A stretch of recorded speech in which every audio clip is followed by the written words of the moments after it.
সবুজ শ্যামল বাংলাদেশে এসে বসবাস শুরু করছি। আহ কি শান্তি। नागिन नागिन नागिन नागिन नागिन डांस नचना। আহ তোমার নাচে সন্তুষ্ট হইয়া তোমারে আমার 101তম বিবি বানাইলাম। যাও বাসর ঘরে অপেক্ষা করো, দুমাইয়া বংশ বিস্তার হবে।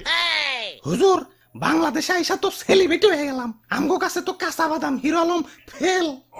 নেটে ঢুকলেই খালি আমগো ছবি। কও কি? তাইলে তো আমার একটা ইউটিউব চ্যানেল খোলা দরকার। কিরে রাত সবাই তো ফাঁকা ফাঁকা লাগতেছে কে? সেনাপতি কো? ও R15 কিনতে গেছে, লগে একটা গোপ্রো ক্যামেরাও। ও ব্লগিং শুরু করবো। আর মন্ত্রী কো? মন্ত্রী তো বিয়া করতে গেছে, কাপল ব্লগ শুরু করবো।